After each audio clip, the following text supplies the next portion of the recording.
In the spring of 1910, a federal census worker named Edwin Mercer arrived in a quiet Pennsylvania valley called Briar Hollow. It was the kind of town that barely appeared on maps.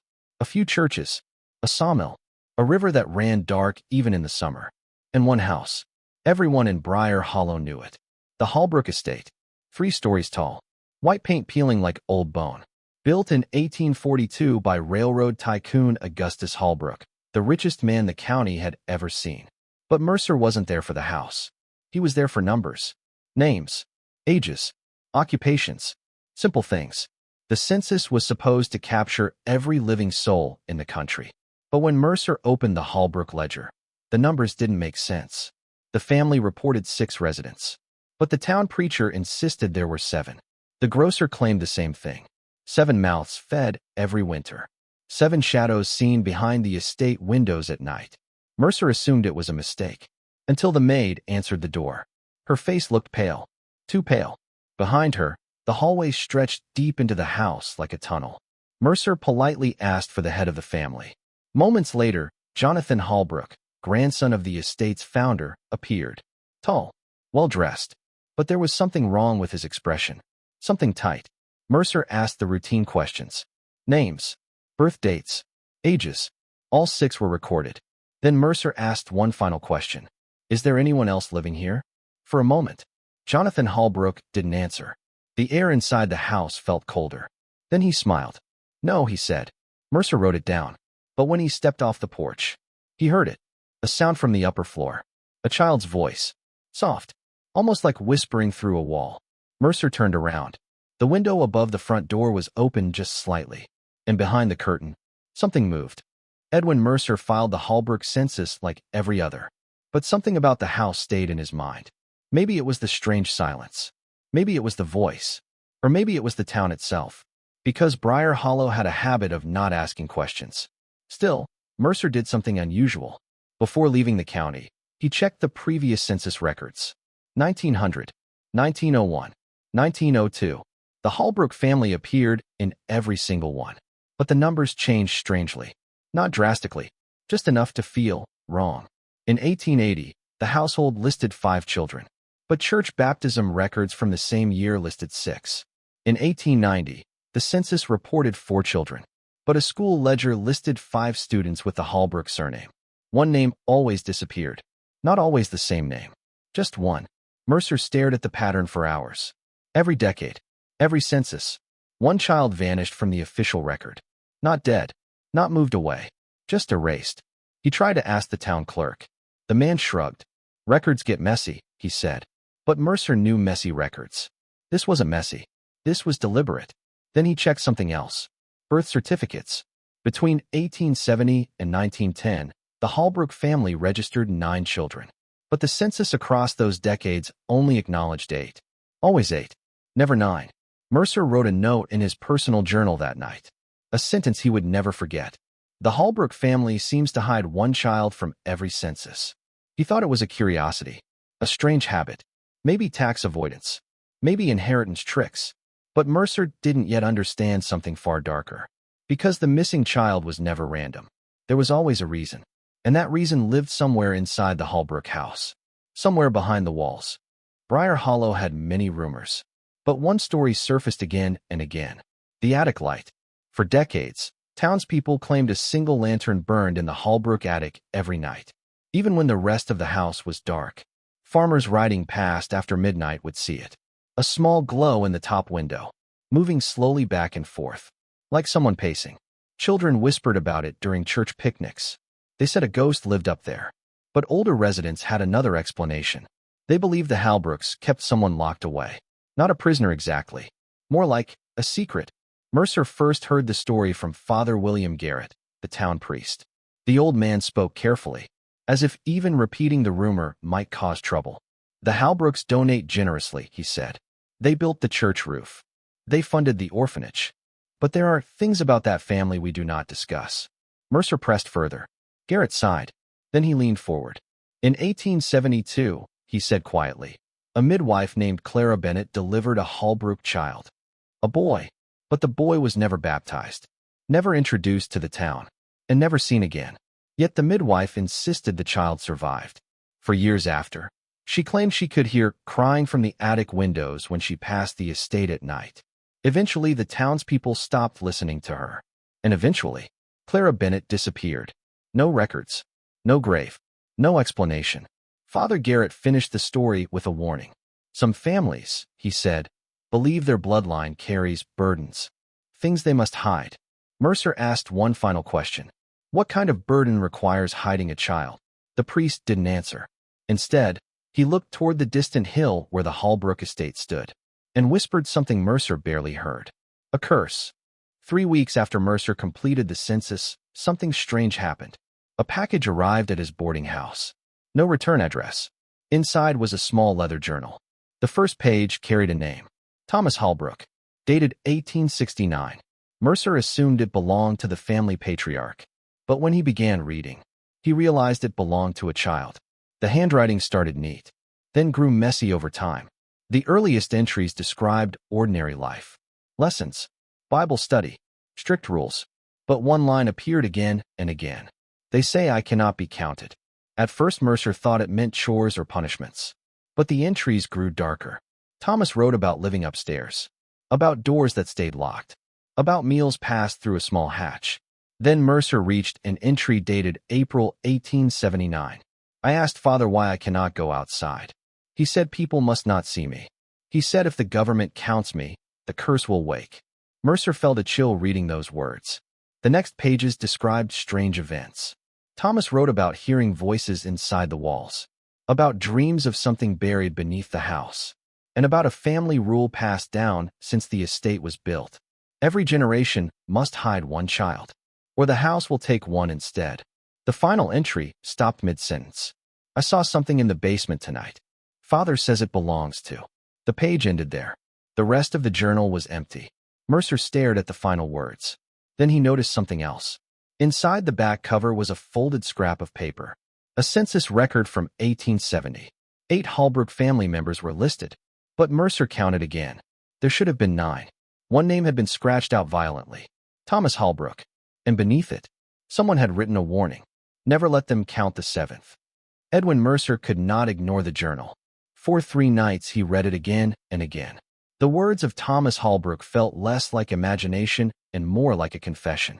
But there was one detail Mercer couldn't stop thinking about. The basement. Thomas mentioned it only once. Yet the fear in that final entry was unmistakable. I saw something in the basement tonight. Mercer decided to return to Briar Hollow. Officially, he had no reason to be there anymore. But unofficially, something about the Halbrook Estate demanded answers. When Mercer arrived, the town felt different. People spoke less. Doors closed quicker. And when he asked about the Halbrook property, most residents simply looked away. Until one elderly man finally spoke. The caretaker of the abandoned sawmill. He told Mercer something strange. The Halbrook house wasn't built on normal ground. Before the mansion existed, the land belonged to an early settlement from the 1820s. A small religious community that believed the valley contained a place where the earth breathes. They dug deep into the hills searching for it, then suddenly abandoned the site. Years later, Augustus Halbrook bought the land and began construction. But when workers dug the mansion's foundation, they discovered a stone chamber already buried beneath the soil. No records described who built it, or why. Most builders wanted to fill it in. But Augustus Halbrook ordered the opposite. He expanded it, reinforced it, and built the entire house directly above it. The caretaker leaned closer when he said the next part. They say the Halbrooks didn't build their house over the land, he whispered. They built it over the door. Mercer asked a simple question. A door to what? The old man shrugged, then said something that made Mercer uneasy. Whatever it is, they've been feeding it for generations. Briar Hollow had one institution that everyone respected. St. Alden's Orphanage. A quiet brick building on the edge of town. Founded in 1858 with funding from the Halbrook family. Officially, the orphanage existed to care for children who lost their parents in mining accidents or railroad work. But Mercer discovered something strange in the records. Between 1860 and 1910, St. Alden's processed nearly 70 children. Most were eventually adopted. Some moved to nearby cities. But a small group had no exit records. No death certificates. No adoption papers. Just a final note. transferred to private guardianship. And the guardian listed was always the same. Halbrook Estate. Mercer asked the orphanage matron about it. A woman named Margaret Hale. Her face tightened the moment he mentioned the Halbrook name. She spoke carefully. Yes, the family has occasionally offered to take in children. Charitable work. But Mercer noticed something else in the registry. Every 10 years, one child was transferred. Always during the same year the federal census was conducted. 1880, 1881, 1882, 1883. One child, one transfer. Mercer placed the records side by side. The pattern made his stomach tighten. Every decade the Halbrook family officially lost one child in the census records. And the orphanage quietly sent one child to the estate. The numbers always balanced. Like someone carefully maintaining a count. Mercer asked the matron one final question. Did anyone ever see those children again? Margaret Hale looked down at the desk. For a long moment, she didn't answer. Then she whispered something almost too soft to hear. No. The deeper Mercer dug, the clearer one thing became. Briar Hollow had been protecting the Halbrook family for decades. But why? The answer came from a man who had lived in the town longer than anyone else. Samuel Pierce, the local gravekeeper. Pierce had buried nearly every resident of Briar Hollow for 40 years. And when Mercer mentioned the Halbrooks, the old man gave a tired laugh. You're not the first outsider to notice something strange, he said. Then he told Mercer about the winter of 1887. The coldest winter Briar Hollow had ever seen. Livestock died in their barns. Rivers froze solid. Then something worse began happening. Children disappeared. 3 of them. Within 2 weeks. Search parties combed the forests. Nothing. No tracks. No bodies. Just silence. The town fell into panic. Until one night the Halbrook patriarch called a meeting at the church. Behind closed doors, he explained something to the town leaders. No written record of the meeting exists. But Pierce heard the story from his own father. The Halbrook man told them the disappearances would stop. But only if the town followed a rule. A simple one. Never ask questions about the Halbrook family. Never report what they see at the estate. And never allow the census to record every Halbrook child.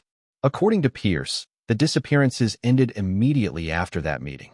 No more children vanished. But the town kept the rule. For 40 years. Mercer asked Pierce if he believed the story. The gravekeeper looked toward the hill where the Halbrook house stood. Then said something quietly. Belief has nothing to do with it. Fear does. Mercer knew he couldn't solve the mystery through records alone. He needed to see the Halbrook estate again. So one evening, he walked the long road leading up the hill. The house looked even larger at night, its windows glowing faintly against the dark valley. When Mercer knocked, the door opened slowly. Jonathan Halbrook stood there again. His polite smile returned. But this time Mercer noticed something new. Exhaustion. Like a man carrying a weight no one else could see. Mercer explained he had questions about family records. Jonathan hesitated, then surprised him by saying something unexpected. You might as well come in. The interior of the house felt colder than before. Mercer noticed something strange almost immediately. The hallway contained 6 bedroom doors. But the house was large enough for far more. Jonathan led him upstairs. 2nd floor. 6 rooms. Exactly matching the 6 residents recorded in the census. Then Mercer saw something odd at the end of the corridor. A wall. But the wallpaper pattern didn't line up correctly. Like something had been sealed behind it. Mercer asked about it. Jonathan stared at the wall for several seconds. Then he said something in a low voice. That used to be another room. Mercer asked why it was closed. Jonathan's eyes shifted slightly, like he was deciding how much truth to reveal. Finally he answered. Because every generation of this family must build a 7th room. Mercer felt the air tighten. And who lives in it? He asked. Jonathan didn't respond immediately. Instead, he looked toward the ceiling, toward the attic. And when he finally spoke, his voice barely rose above a whisper. The one who cannot be counted.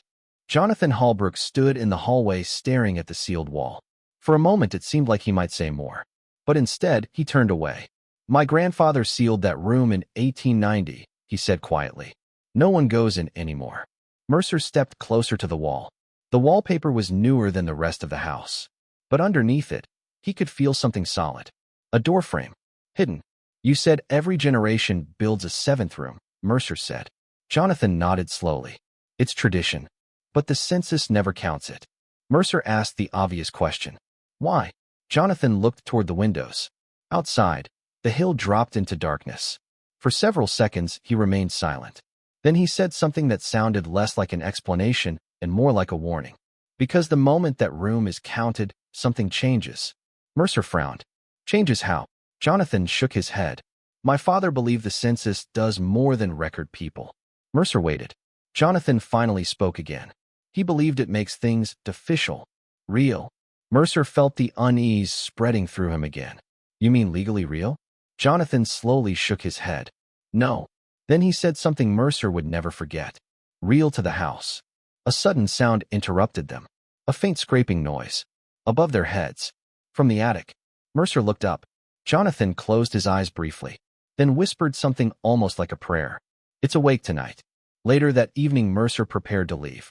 But as he reached the staircase, Jonathan stopped him. There's something you should see, he said. Mercer followed him downstairs. The lower floor of the Halbrook house was darker. Older. The wood smelled damp. Jonathan carried a lantern. At the end of the hallway stood a heavy door made of iron-reinforced oak. Unlike the rest of the house, this door looked ancient. Mercer noticed deep scratches across its surface, as if something had clawed at it from the inside. Jonathan lifted the lantern. This leads to the foundation chamber, he said. The one built before the house. Mercer remembered the caretaker's story about the buried stone structure. Jonathan placed his hand on the door, but didn't open it. My grandfather believed the chamber was never meant to be uncovered, he said. But Augustus Halbrook didn't believe in superstition. Mercer asked what they found down there. Jonathan hesitated, then said something that sounded almost rehearsed. Nothing. But Mercer noticed something strange. Bolted beside the door was a steel plate with 7 deep notches carved into it. Mercer pointed at it. What are those for? Jonathan stared at the marks. Each one represents a generation. Mercer counted them. 7. Then he realized something. The newest notch looked fresh. Recently carved. Mercer turned back to Jonathan. Why would you mark a generation that hasn't happened yet? Jonathan didn't answer immediately. Instead, he said something much more unsettling. Because the 7th generation is the last one. Mercer returned to his boarding house that night, unable to sleep. The Halbrook Estate had become more than a curiosity. It felt like a puzzle that was slowly revealing something terrible. So he made a decision. Instead of leaving Briar Hollow, he would stay. For several weeks, Mercer quietly investigated the town. He visited church records, old property documents, newspaper archives, and slowly a disturbing timeline began forming. The Halbrook house had existed for nearly 70 years. During that time, strange events appeared in local records again and again. Livestock found mutilated near the estate, unexplained tremors beneath the hill, and occasionally, a child vanishing without explanation. But every incident stopped abruptly after a certain event. A census year. It was as if something dangerous approached the town every decade, and then retreated. Mercer began studying the dates carefully. 1870, 1871, 1872, 1873, 1874. Every one of those years matched the federal census schedule. Mercer suddenly realized something chilling. The Halbrook family wasn't hiding a child from the census. They were protecting the town from it. Or at least, they believed they were. Mercer returned to the Journal of Thomas Halbrook. One sentence now stood out clearly. If the government counts me, the curse will wake. Mercer stared at the words. Then he looked at the attic window across the valley. The faint lantern light still burned there, moving slowly, back and forth. 3 nights later, Mercer climbed the hill again. But this time he didn't knock on the front door. He circled the estate quietly, until he found the narrow staircase leading to the attic exterior hatch. The wind moved through the trees like whispers. Mercer hesitated, then pushed the door open. The attic smelled of dust and old wood. The lantern light flickered softly, and there, sitting near the far wall, was a child, no older than 10, thin, pale, watching Mercer with wide eyes. For a moment, neither of them spoke. Then the child said something quietly. You're the census man. Mercer nodded slowly. Yes. The child looked relieved. I hoped you would come. Mercer felt a chill. What's your name? He asked. The boy hesitated, then answered carefully. They call me Daniel. Mercer sat beside him. Why are you up here? Daniel looked toward the floorboards. Because I'm the 7th. Mercer asked what that meant.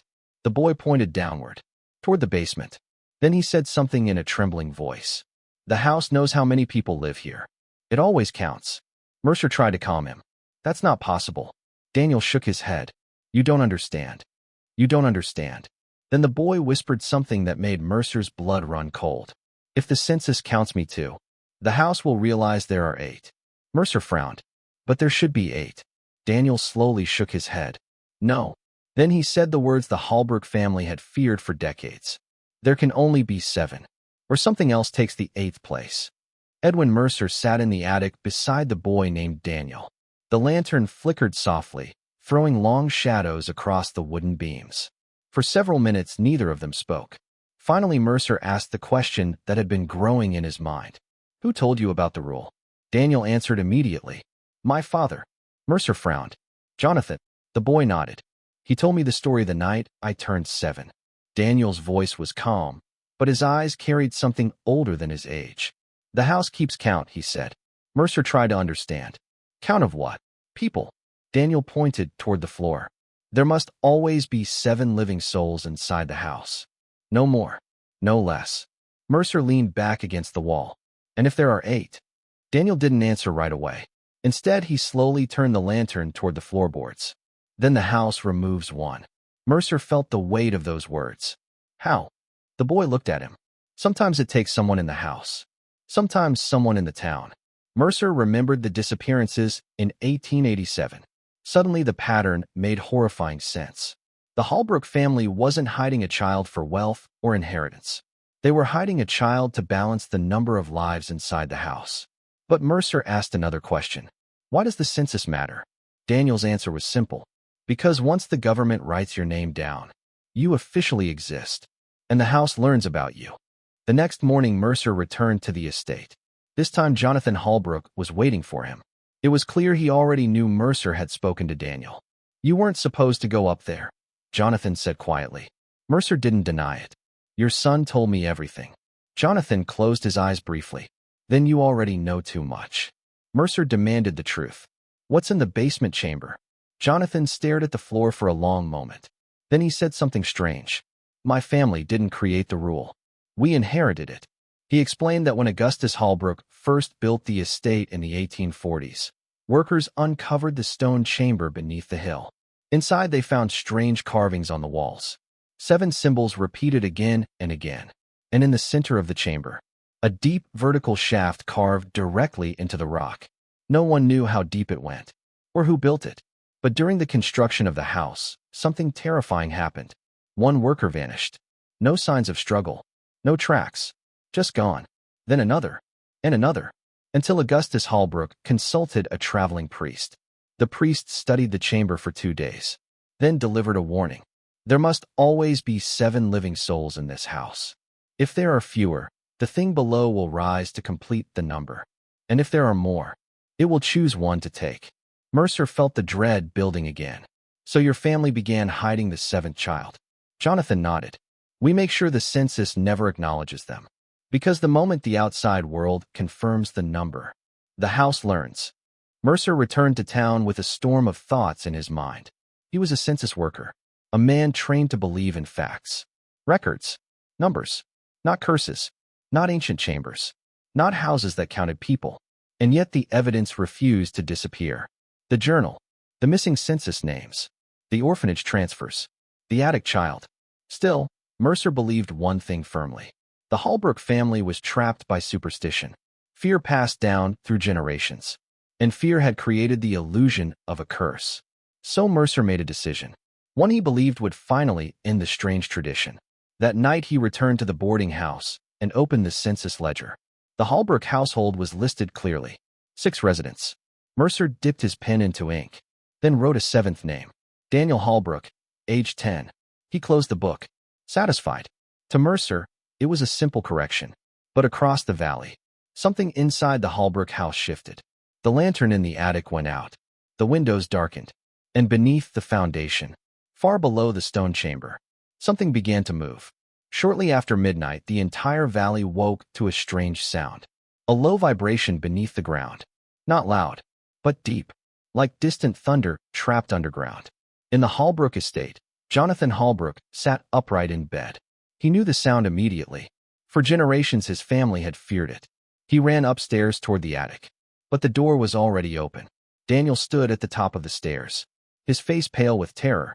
"You counted me," the boy whispered. Jonathan froze. "How do you know?" Daniel pointed toward the floor. "It knows."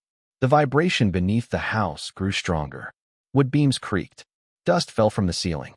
Jonathan grabbed the lantern and ran downstairs. Mercer's words echoed in his mind.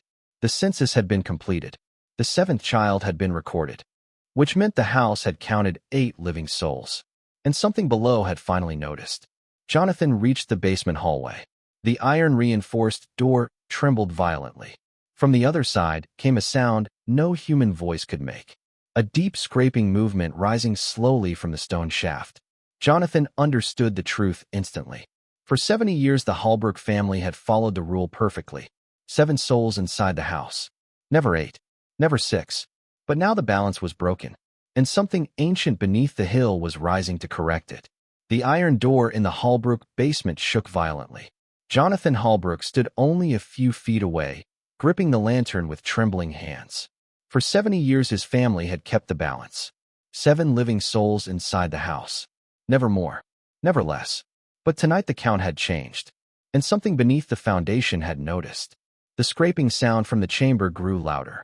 Stone grinding against stone. Something moving slowly upward through the vertical shaft. Jonathan rushed upstairs. "Everyone out of the house," he shouted. His wife grabbed the younger children. Servants rushed toward the front door. But Daniel remained frozen at the staircase. "The house won't let us leave," he whispered. As if answering him, a deep crack echoed through the walls. The front door slammed shut. Every window rattled violently.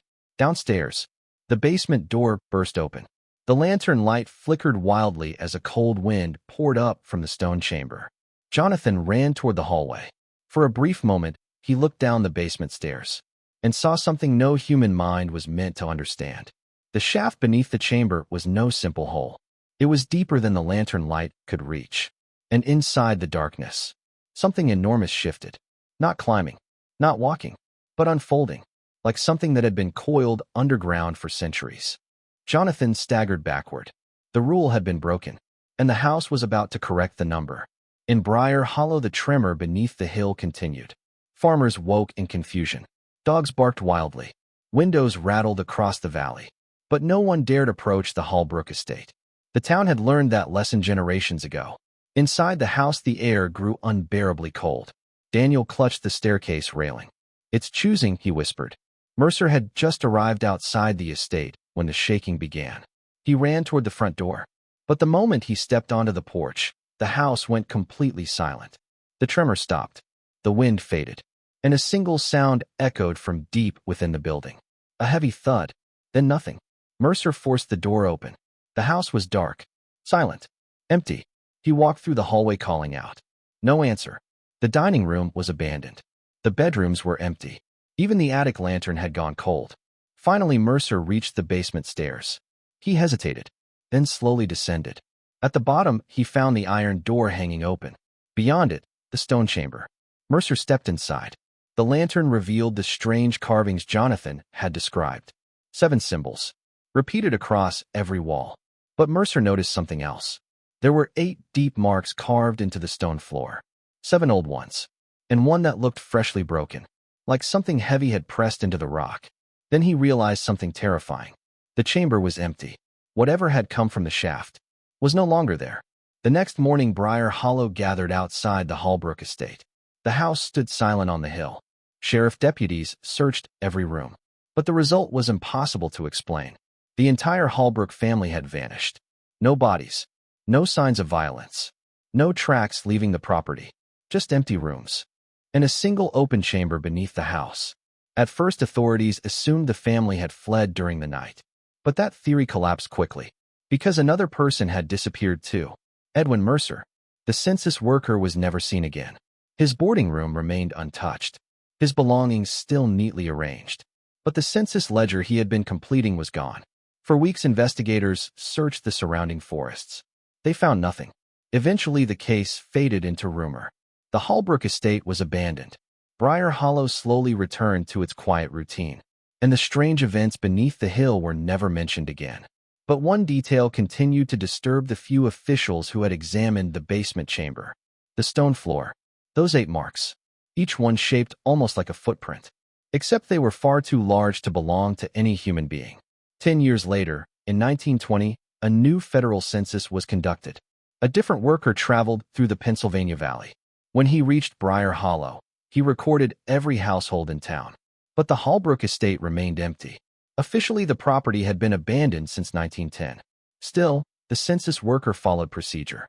He listed the estate as vacant. 7 empty rooms. 1 sealed basement chamber. But while reviewing older archives months later, a clerk in Washington discovered something strange. A misplaced ledger, weathered and partially damaged. It appeared to be the missing census book from Edwin Mercer. Most of the pages were intact, except one, the Halbrook entry. The paper looked torn and rewritten several times. At the top of the page were the original 6 names Mercer had recorded. Below them, one more name, Daniel Halbrook. But beneath that name, someone had added an 8th entry, written in shaky handwriting that didn't match Mercer's. No age, no birth date, just 2 words, resident below. The clerk assumed it was a prank. The page was filed away with the rest of the old records, and the Halbrook Estate slowly faded into legend. Today the house no longer stands. The hill where it once rested has been reclaimed by forest. But locals still tell a quiet story about that place. They say that on certain nights, when the valley is completely silent, you can feel a faint vibration beneath the ground, like something far below the earth is slowly turning in its sleep, still counting, waiting for the number to be wrong again.